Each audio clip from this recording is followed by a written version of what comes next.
दिल्ली हिंसा का हिसाब शुरू हो गया है। एक तरफ पुलिस एक्शन में है तो वहीं दूसरी तरफ किसान आंदोलन से जुड़े हुए गुटों ने भी अपने आप को इससे अलग कर दिया है। दो गुट ऐसे सामने आए हैं जिन्होंने इस आंदोलन से अपने आप को अलग कर दिया है, लेकिन हाँ, साथ ही ये भी जरूर कह दिया है कि हम किसानों के आंदोलन की आवाज को अलग तरीके से अपने हिसाब से आगे बढ़ाएंगे। लेकिन कल जिस तरह से गणतंत्र दिवस के अवसर पर उपद्रव की तस्वीरें दिल्ली में खास तौर पर सामने आई, वो शर्मसार कर देने वाली है। लाल किले की प्राचीर पर जिस तरह से झंडे को फहराया गया, शर्मसार कर देने वाली घटना। इतनी बड़ी तादाद में लाल किले की प्राचीर पर लोग इकट्ठा हो गए थे और पुलिस एक तरह से अपने आप को कुछ ना कर पाने की स्थिति में देख रही थी। आलम यह हो गया था कि उपद्रवियों ने पुलिस को गहराई में गिरने के लिए मजबूर कर दिया। और अभी की जो ब्रेकिंग न्यूज है वो चिल्ला बॉर्डर से आ रही है। हमारे साथ हमारी सहयोगी प्रीति श्रीवास्तव जुड़ी हुई हैं। प्रीति, वो ब्रेकिंग न्यूज एक बार फिर से बता दीजिए व्यूअर्स को।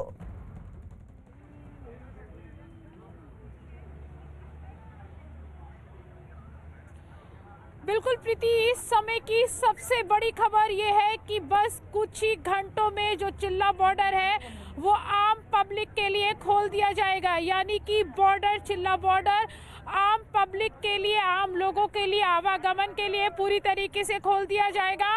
और यहाँ पर जो किसान हैं उनकी घर वापसी हो रही है। यहाँ पर देख सकते हैं कि जो सामान है वो पैक होके ट्रक आ चुके हैं, उसमें सामान पैक हो रहा है। और एक अच्छी तस्वीर भी मैं अपने दर्शकों को दिखाना चाहूँगी कि किसान, जिसे अन्नदाता कहते हैं, जाते जाते भी एक किसान, ये आप देख सकते हैं इनका जो लंगर था आज का वो बनकर तैयार हो चुका था और ये आज भी लोगों को यहाँ पर खाना खिला रहे हैं। यानी कि ये आप देख सकते हैं जहाँ कुछ किसानों ने दिल्ली की सड़कों पर जिस तरीके से कल नंगा नाच किया था, लेकिन उससे ही एक जो और एक अच्छी तस्वीर दर्शक हमारे देख पा रहे थे कि ये किसान जिन्होंने अपनी भूमिका एक अच्छे तौर पे दिखाई कि जिन्हें अन्नदाता कहा जाता था और जाते जाते भी उन्होंने लोगों को खाना खिला रहे हैं वो। और ये देख सकते हैं यहाँ पे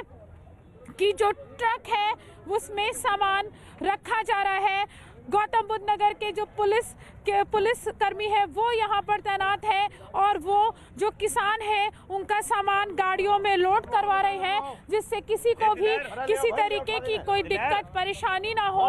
और उम्मीद की जा रही है कि अगले 1 घंटे के अंदर ये जो बॉर्डर है ये पूरी तरीके से खोल दिया जाएगा। ये आप देख सकते हैं यहाँ पर सामान गाड़ियों में लोड हो रहा है और किसानों की मदद करने के लिए गौतम बुद्ध नगर के जो पुलिस ऑफिसर हैं वो खुद यहाँ पर मौजूद हैं और यहाँ पर किसानों की मदद कर रहे हैं कि उनका सामान पैक करवाने में, उनका सामान गाड़ियों में लोड करवाने में यहाँ पर गौतम बुद्ध नगर के पुलिस खुद यहाँ पर तैनात है। और साथ ही मैं पीछे की तस्वीर आपको दिखाऊंगी कि जहाँ पर पुलिस के बैरिकेड्स होते थे बॉर्डर पर, उस बैरिकेड्स को भी पुलिस ने खोल दिया है। यानी कि बस गौतम बुद्ध नगर के लोगों के लिए अच्छी खबर और कि अब वो इस रास्ते से आ जा सकते हैं। लोगों को सुबह ऑफिस के समय में जो ट्रैफिक की समस्या से जूझना पड़ता था आंदोलन के चलते, क्योंकि किसान सड़क पे बैठा था, अब उस समस्या से लोगों को निजात मिल जाएगी। क्योंकि ये बैरिकेड्स सामने, मैं अपने कैमरामैन को बोलूँगी कि वो बैरिकेड्स दिखाए कि वो बैरिकेड्स खोल दिए गए हैं। और जो पुलिस थे, जो पुलिस के जो यहाँ पे पुलिस बल काफ़ी संख्या में तैनात किया गया था और सेना के जो जवान थे CISF के, उनको भी यहाँ पे तैनात किया गया था, वो भी अब यहाँ से चले गए हैं। यानी कि तो ये तस्वीरें बहुत दिनों बाद इस तरह की देखने को मिल रही है प्रीति श्रीवास्तव कि ये रास्ता इस तरह से कुछ खाली दिख रहा है। पूरा खाली होने में लगभग 1 से 1.5 घंटे का और वक्त लगेगा। हम आपसे दोबारा जुड़ेंगे। हम सीधे रुक कर लेते हैं प्रियंका कांडपाल का लाल किले से हमारे साथ जुड़ी है। प्रियंका, कितनी देर में पुलिस की प्रेस कॉन्फ्रेंस होने वाली है? यहाँ पर मैं करेक्ट कर दूं कि पुलिस कॉन्फ्रेंस नहीं है, ये पुलिस ब्रीफिंग होने वाली है, जो अभी एक बार फिर से बताया गया है। मैं आपको तस्वीरें अगर दिखा पाऊँ, क्योंकि अंधेरा बहुत ज़्यादा है इस पूरे प्रांगण में, लेकिन जो तस्वीरें फ़िलहाल आप देख पा रहे हैं वहाँ से मैं आपको तस्वीरें अगर दिखाऊं तो फ़िलहाल ये बताया जा रहा है कि फ़िलहाल 4 ACP और कमांडेंट हैं, जो 3 कंपनी यहाँ पर लगी हैं, दिल्ली पुलिस और CRP और SSB की जो लगी हैं, उनके तमाम अफसर यहाँ पर पहुँच गए हैं। तो पहली ब्रीफिंग वो लेंगे और उसके बाद DCP आएंगे, वो दूसरी ब्रीफिंग यहाँ पर करेंगे। तो ये फिलहाल जानकारी दी जा रही है कि थोड़ी देर बाद यहाँ पर ब्रीफिंग शुरू की जाएगी।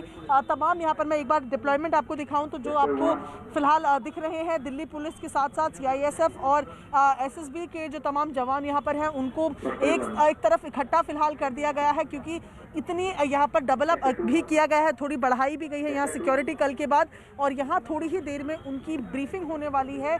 ये साफ कर दिया गया है कि 2 ब्रीफिंग यहाँ पर होंगी, जो पहले 4 ACP और जो कमांडेंट हैं वो करेंगे और उसके बाद DCP आकर अलग ब्रीफिंग करेंगे। तो जाहिर तौर पर अब फिलहाल उसी ब्रीफिंग का इंतजार हो रहा है। इनको बता दिया गया है कि इनके तय पोस्ट क्या है, उन्हें वहाँ से नहीं जाना है, हर एक शख्स को शक की नज़र से देखना है। अभी बुनियादी बातें यहाँ पर चल रही है, थोड़ी देर बाद यहाँ पर ये जो इनकी ब्रीफिंग है पुलिस वालों की वो शुरू होगी। जी संदीप, गाजीपुर से कोई अपडेट आ रहा है?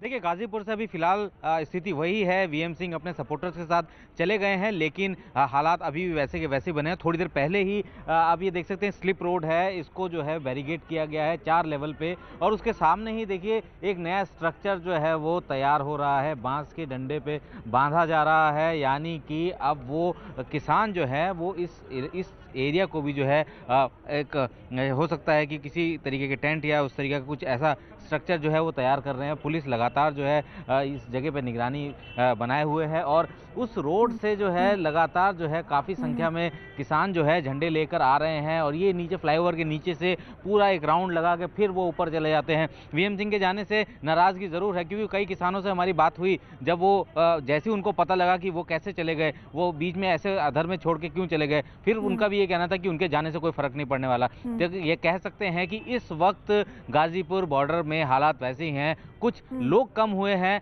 क्योंकि जो उस संगठन से संबंधित थे VM सिंह के साथ जो थे वो जरूर कम हुए, लेकिन जोश इस आंदोलन के प्रति कम नहीं हुआ है जो गाजीपुर में मौजूद है। सिंघू बॉर्डर में क्या हाल है जावेद?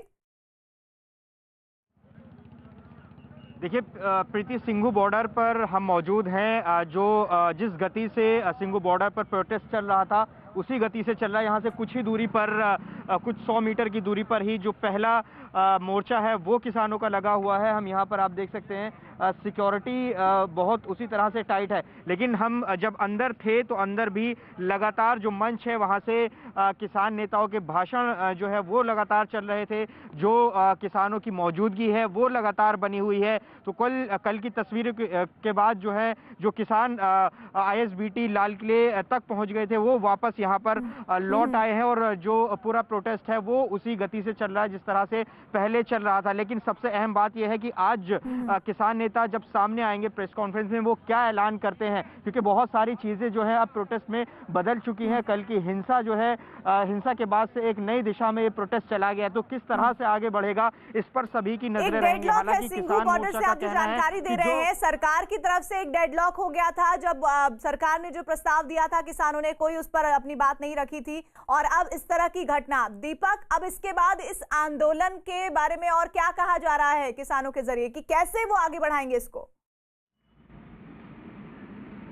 प्रीति, जानकारी मैं आपको दे दूं कि 7:30 बजे प्रेस कॉन्फ्रेंस कर रहे हैं संयुक्त किसान मोर्चा के जो तमाम नेता हैं, क्योंकि आज लगातार 2 मीटिंग हुई। पहली मीटिंग पंजाब के जो जत्थेबंदियां हैं उनकी मीटिंग हुई, उसके बाद 2 बजे जो है संयुक्त किसान मोर्चा की मीटिंग हुई है, जिसमें राकेश टिकैत भी पहुंचे हुए हैं। 7:30 बजे का वक्त बताया जा रहा है कि जब तमाम किसान नेता जो है वो प्रेस कॉन्फ्रेंस करेंगे और अपनी अगली जो रणनीति है उसके बारे में बात करेंगे कि आगे करना क्या है, और उन तमाम तथ्यों को भी रखेंगे जिसमें वो कई बार ये कह चुके हैं कि वो जो कल हुआ है, जो हुड़दंग हुई है, उसके पीछे संयुक्त किसान मोर्चा का हाथ नहीं था, बल्कि दूसरे किसान नेता थे जो कि शुरू से ही अलग हट के काम कर रहे हैं। लेकिन इस वक्त अगर टिकरी बॉर्डर की बात मैं आपको बताऊं तो टिकरी बॉर्डर में तस्वीरें मैं आपको दूर तक इसलिए नहीं दिखा सकता क्योंकि अंधेरा काफ़ी ज़्यादा है, लेकिन यहाँ पर जो है सुरक्षा काफ़ी ज़्यादा बढ़ा दी गई है। जो मुख्य रास्ता था जिसको कुछ दिनों के लिए खोला गया था ताकि जो यहाँ लोकल लोग हैं वो अपने घर जा सके, उस रास्ते को अहम जानकारी दी आपने, कहा वो दूसरे किसान नेता थे थे जिन्होंने माहौल बिगाड़ने के लिए इस पूरी साजिश को गढ़ा। लेकिन फिर सवाल ये उठता है कि पुलिस ने अब तक जिन 22 एफआईआर को दर्ज किया है वो किसान नेता कौन से हैं, क्या वो इन्हीं किसानों में से है? इस पर मैं आगे आप लोगों से जुड़ूंगी। साथ ही आप सभी हमारे साथ बने रहिए। इस बड़ी कवरेज पर लगातार अपडेट्स आते रहेंगे।